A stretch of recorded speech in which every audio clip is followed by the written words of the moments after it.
A large sinkhole swallowing buildings at a resort near Disney World in Central Florida this morning. Rescue officials in Lake County say the sinkhole is about 60 feet in diameter. The sinkhole nearly devoured one three-story building and continues to sink another. It happened early this morning. 35 guests at the Summer Bay Resort were rushed out of the building to safety. People woke up in the middle of the night to a cracking sound. Minutes later, they were told to get out as fast as they could. Big popping noise, cracking, glass breaking, just...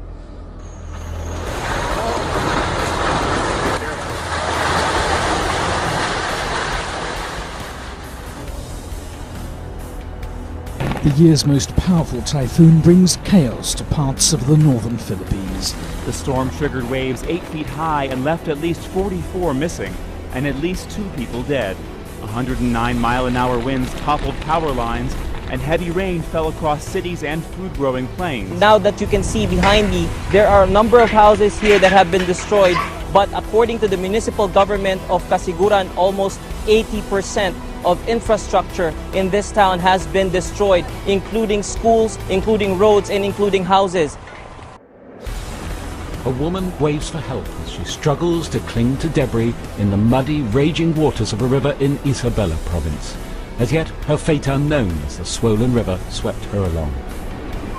Typhoon Utor is the most powerful to have hit the Philippines this year, and it's also being described as the strongest so far anywhere in the world in 2013. It brought down power lines and caused destruction that's yet to be fully assessed as it battered coastal and mountainous regions in the north of the country. Japanese children cool off at a water park in Tokyo as a heat wave sweeps the country.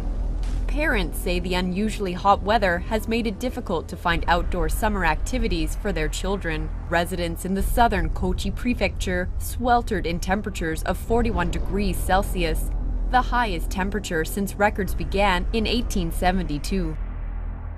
South and the east, it's been a record heat wave that is continuing right across some of those provinces. The highest temperatures nationwide are expected today.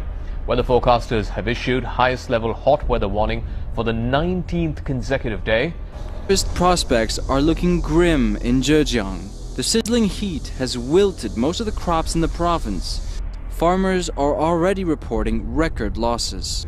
The heat has also been blamed for the death of fish in local fisheries. Zhejiang, Anhui and Shanghai have seen record temperatures this year. Shanghai is experiencing a 140-year high of 41.2 degrees Celsius.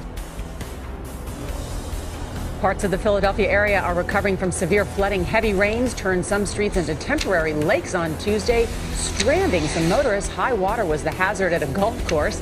The search is expected to resume this morning for a teenager who was swept away in the rushing waters of a creek. 4, 5, 6 inches of rain fell in some areas, and now we are seeing the aftermath of that. After this storm that was much stronger and much wetter than many expected.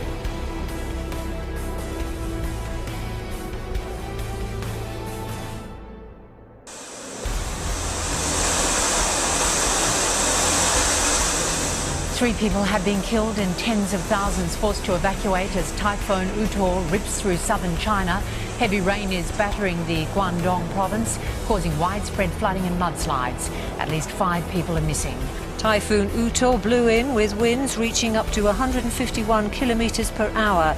Over 88,000 residents in low-lying areas of Maoming City were forced to flee their homes. State television CCTV showed footage of flooded villages, damaged houses and uprooted trees.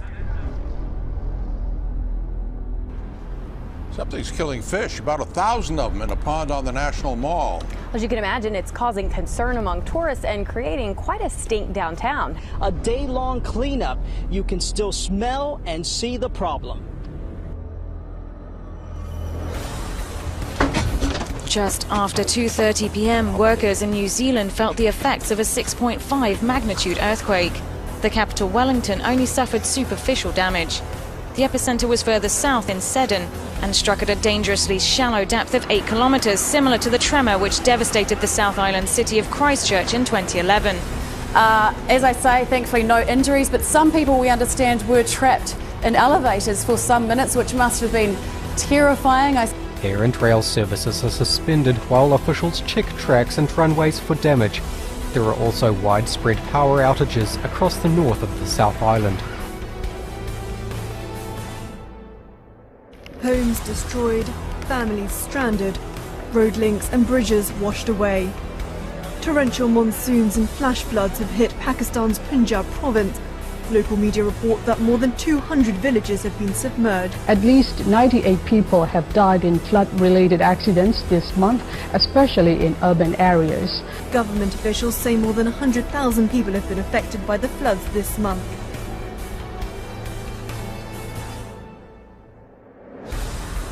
Growing battle against fierce wildfires burning in the west. In fact, as we come on the air tonight, 38 large fires across 10 western states. In one fire, they're going from house to house to get families out. Idaho's Beaver Creek fire. They began knocking on those doors in the middle of the night as that fire tripled in size.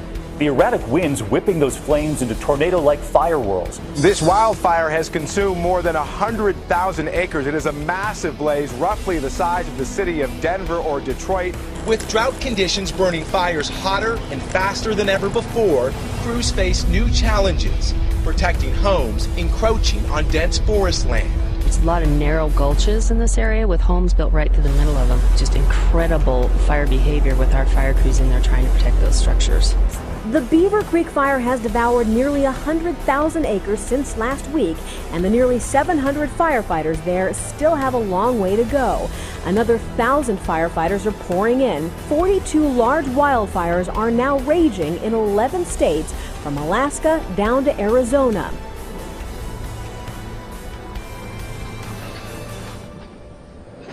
A volcano in southern Japan has erupted, creating a spectacular plume of ash 3.1 miles high.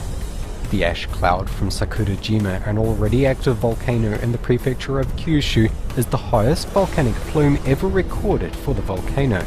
The local meteorological observatory in Kagoshima says the eruption began at 2:41 Eastern Daylight Time, with the large plume of smoke rising over 3 miles above the crater.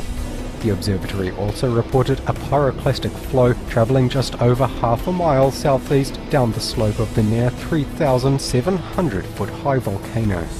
Local residents in Kagoshima City held towels to their mouths and wore masks to protect themselves from soot and ash as smoke temporarily filled the streets. The eruption also created a small flow of volcanic material up to 1 kilometre from the crater. Believe it or not, it was the 500th eruption of this volcano just this year.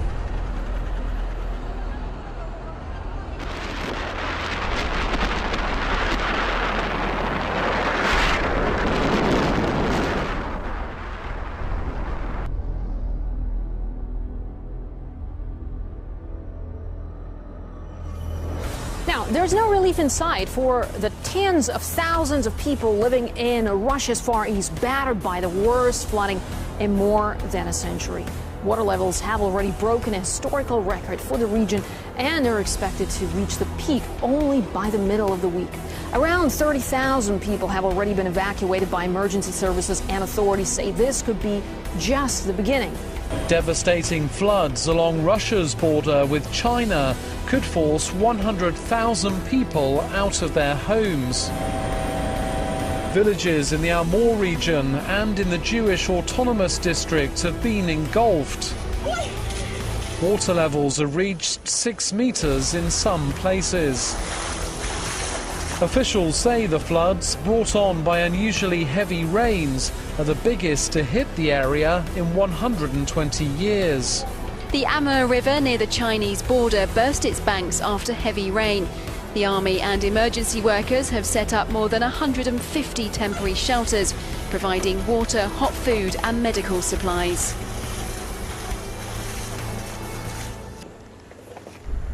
China is used to flooding at this time of year, but this is said to be the worst for decades. 6 regions have been badly hit by heavy rains, 3 in the south and 3 in the northeast, where scores of people have been killed. At least 91 people have been killed by floods triggered by days of heavy rain in southern and northeastern China. South China's Guangdong province is witnessing its worst flooding in 50 years as Typhoon Utor brings days of heavy rainfall. Torrential rains since Thursday morning have swollen reservoirs and the Suijiang River, with water covering roads and submerging croplands. Floods have destroyed dozens of homes in Huaiji, a county of about 1 million people. Guangdong province has been worst hit. Typhoon Utor landed here last week. The heavy rains that followed brought chaos. This bridge in Meizhou City has stood for almost 80 years. Now the struggle to protect it from rushing floodwaters. Repairing damage on this scale is likely to be a long and difficult process. Thousands of soldiers have been drafted in to help, filling sandbags, reinforcing dams, rescuing the stranded. Setbacks are likely. More rain is expected in the next few days.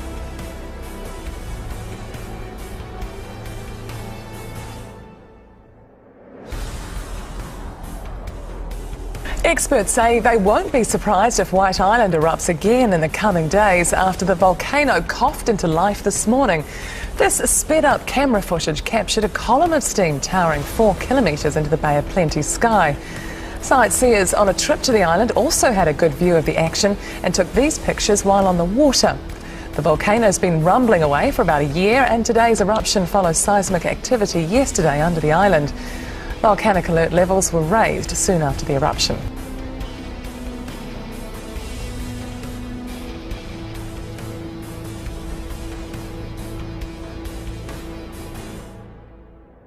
Monsoon rains lashed down in various provinces in the Philippines, triggering flash floods and landslides that killed at least 8 people.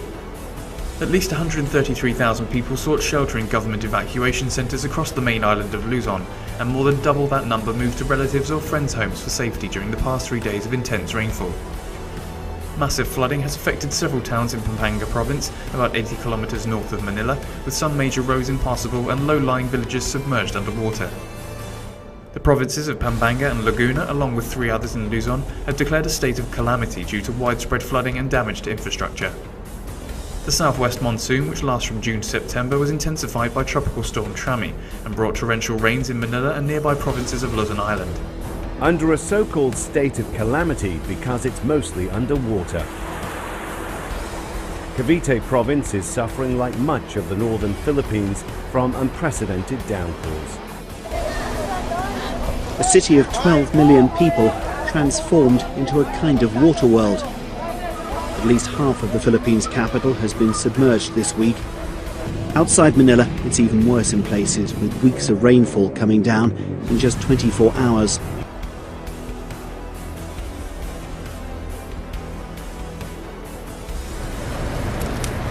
Portugal has requested help from Spain and France as wildfires cut a swathe of destruction across central and northern areas of the country. Lisbon's Interior Ministry has asked for air support in the form of 4 firefighting Canadair planes. Around 1,300 emergency personnel are on the ground battling more than 275 blazes, thought to have been caused by soil.